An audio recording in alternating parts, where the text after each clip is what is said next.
안녕하세요. 오늘 저희가 좀 깊이 들여다볼 자료는요. 곧 초고령 사회로 들어서는 한국의 현실, 그리고 그 대응 방안에 대한 중앙의 시대인데 기사입니다. 특히 정순들 이화여대 교수님 인터뷰 내용이 좀 인상 깊었는데요. 아, 네. 그 초고령 사회 문제요.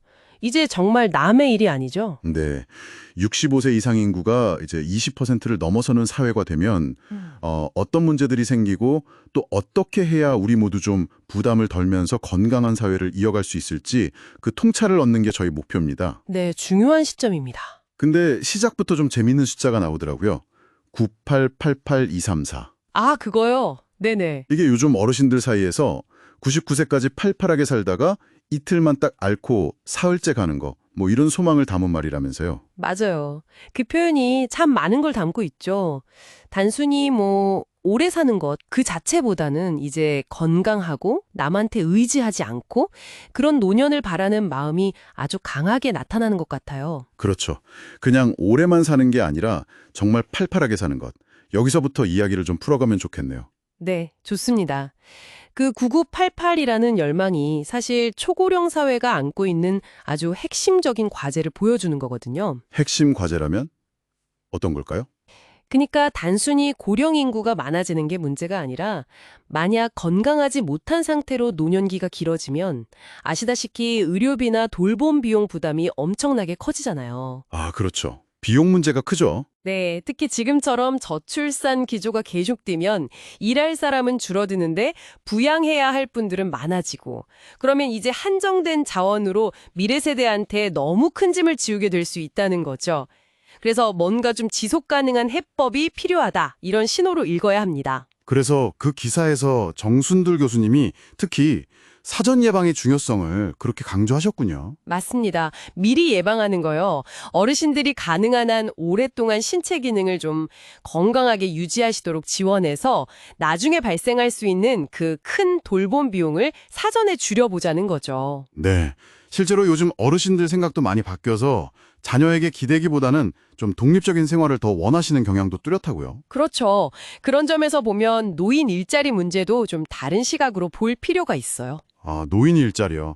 보통은 뭐 청년 일자리랑 부딪힌다 이런 걱정들을 많이 하잖아요. 네, 그런 우려가 있죠. 근데 기사를 보면 실제 어르신들이 원하는 일자리는 청년들이 선호하는 그런 종류의 뭐랄까 풀타임 정규직하고는 좀 다른 경우가 많다는 거예요. 아, 다른 종류의 일자리요? 네, 물론 생활비 목적도 있으시겠지만 그보다는 일 자체가 주는 어떤 활력이라든지 또 규칙적으로 어디론가 이동하면서 자연스럽게 운동이 되는 효과도 있고요. 아, 그렇군요. 그리고 또 사람들과 만나서 교류하면서 정서적인 고립감도 좀 덜 수 있고 그러니까 이게 단순히 돈벌이를 넘어서는 어떻게 보면 가장 효과적인 예방적 복지 성격이 강하다는 분석이죠. 와, 예방적 복지. 그 표현이 참 와닿네요. 듣고 보니 정말 그럴 수 있겠어요. 일하는 게 건강 유지에 큰 도움이 될 수 있겠네요. 그렇죠. 그러니까 일자리를 단순히 비용으로만 볼 게 아니라 이런 건강 증진이나 사회적 고립 예방 같은 투자의 관점에서 특히 예방적 차원에서 접근해야 한다는 게 중요한 포인트입니다. 네. 네, 그렇게 보면 뭐 청년 일자리랑 꼭 충돌하는 것도 아닐 수 있겠네요. 오히려 좀 파트타임이나 유연한 형태라면 서로 상생할 수도 있지 않을까요? 맞습니다. 충분히 그럴 가능성이 있죠. 세대 간 상생 모델을 만들 수도 있고요. 하지만 아무리 예방을 잘해도 결국에는 돌봄이 필요한 시기가 오기 마련이잖아요. 여기서 또 다른 큰 문제가 딱 기다리고 있죠. 네, 바로 돌봄 인력 부족 문제입니다. 이게 정말 심각해요. 얼마나 심각한가요? 한국은행 예측을 보면요.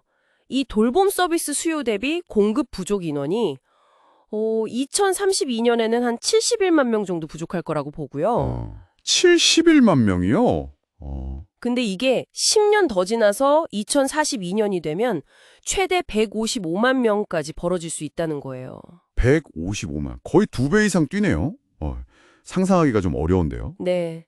이게 단순히 그냥 사람이 부족하다 이 수준을 넘어서서 우리 경제 전체에도 큰 손실을 줄 수 있다는 거죠. GDP 손실이 최대 3.6%까지 이야기가 나올 정도니까요. 와, 정말 큰 문제네요. 그럼 대안은 없나요? 뭐 외국인 인력이나 로봇 이야기도 나오던데요? 네, 그런 대안들이 거론은 되죠. 근데 이제 기사에서도 지적하듯이 뭐 외국인 인력을 들여오는 건 사회문화적으로 좀 받아들이는 문제라든지 또 돌봄 로봇 같은 경우는 아직 기술적으로나 비용적으로나 당장 이걸로 다 해결하긴 좀 어렵다는 시각이 많아요. 현실적인 장벽이 있군요. 네, 그리고 또 하나 심각한 게 지역별 격차예요. 수도권은 그나마 좀 낫지만 지방으로 갈수록 인력 구하기는 더 힘들고 재정 지원도 훨씬 부족하고요. 상황이 더 열악하죠. 아, 수도권이랑 지방 격차도 문제군요. 그리고 더 근본적인 문제도 있어요. 뭐냐면 생애 소득 수준에 따라서 건강 격차가 벌어지는 문제예요. 소득에 따른 건강 격차요? 네. 아무래도 경제적으로 좀 여유가 있는 분들은 젊을 때부터 건강 관리에 미리 투자할 가능성이 높잖아요. 근데 정말 이런 예방적 지원이 절실한 취약계층 어르신들은 정작 그런 기회조차 갖기 어려운 현실이라는 거죠. 아, 안타깝네요. 정말 도움이 필요한 분들이 오히려 소외될 수 있다는 거군요. 그렇죠. 그래서 자꾸 사후에 문제 터지고 나서 대책 마련하느라 급급하기보다는 이런 사전적인 불평등을 좀 줄여나가는데 자원을 더 집중해야 한다는 목소리가 나오는 겁니다. 이건 뭐 정부 혼자서는 절대 안 되고 기업이나 시민사회, 우리 모두의 협력이 꼭 필요한 범국가적인 과제라고 봐야죠. 네, 오늘 쭉 이야기를 들어보니까요. 이 초고령 사회 대응이라는 게 단순히 뭐 복지 예산을 늘리는 것만으로는 해결될 문제가 아니라는 게 확실히 느껴지네요. 그렇죠. 그 이상을 봐야죠. 핵심은 결국 어르신들이 바라시는 그 9988처럼 가능한 오랫동안 건강하고 좀 활기차게 스스로 삶을 꾸려 나가실 수 있도록 이 사전 관리와 예방 시스템을 탄탄하게 만드는 것. 이게 결국 우리 사회 전체의 부담을 줄이고 지속 가능성을 높이는 길이다. 이런 통찰을 좀 얻게 되는 것 같습니다. 네, 정확합니다. 그래서 마지막으로 여러분께 이런 질문을 한번 던져보고 싶습니다.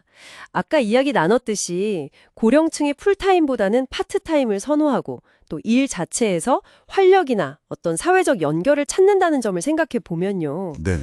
우리 사회나 기업들이 단순히 노인 일자리 몇 개 만들었다 이걸 넘어서서 그분들이 가진 경험이나 지혜 또 그분들의 변화된 필요에 정말 딱 맞는 그런 좀 유연하고 의미 있는 역할들을 어떻게 더 창의적으로 만들고 제안할 수 있을까요? 아, 일자리가 아니라 역할이요? 네. 어쩌면 그것이야말로 가장 인간적이면서도 효과적인 예방적 복지의 모습이 아닐까 한 번쯤 다 같이 고민해 볼 문제인 것 같습니다.